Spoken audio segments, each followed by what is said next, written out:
নবী মুহাম্মদ সাল্লাল্লাহু আলাইহি ওয়াসাল্লামের জীবনের শেষ মুহূর্তগুলো, যে দৃশ্য হৃদয় থমকে দেয়, আর যে দোয়া তার পবিত্র ঠোঁট থেকে শেষবারের মতো উচ্চারিত হয়েছিল, সেই ঘটনাটি আজ আমরা তুলে ধরছি। মদিনার এক নিস্তব্ধ ঘর, বাতাসেও যেন দুঃখের ভার। হজরত আয়েশা রাদিয়াল্লাহু আনহা এর কোলে মাথা রেখে শুয়ে আছেন প্রিয় নবী মুহাম্মদ সাল্লাল্লাহু আলাইহি ওয়াসাল্লাম, দুর্বল, ক্লান্ত, অথচ মুখে রয়েছে এক অপার্থিব শান্তি।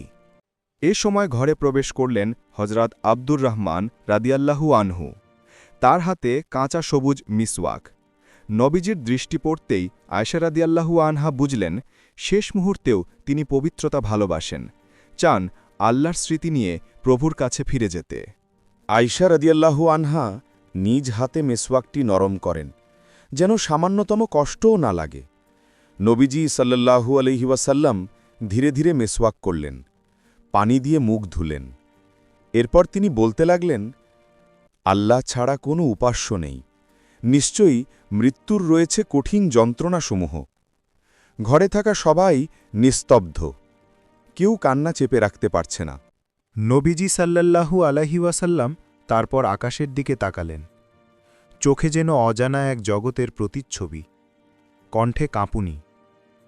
হে আল্লাহ, নবীগণ, সিদ্দিকগণ, শহীদগণ এবং নেককারদের সাথে আমিও যেন থাকি। এবং তারপর সেই শেষ দোয়া, আল্লাহুম্মাগ ফিরলি ওয়ারহামনি ওয়াল হিকনি বির রফিকুল আলা, আল্লাহুম্মার রফিকুল আলা। একবার, দুবার, তিনবার। প্রতিবারই যেন শব্দগুলো আরও দুর্বল, আরও বিচ্ছিন্ন হয়ে আসছে। হঠাৎ তার হাতটি ধীরে ধীরে নিচে নেমে এলো।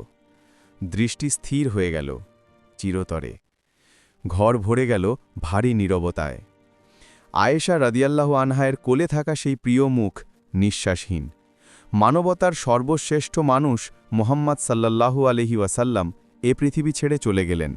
পৃথিবী হারালো তার সবচেয়ে প্রিয়তম আলো।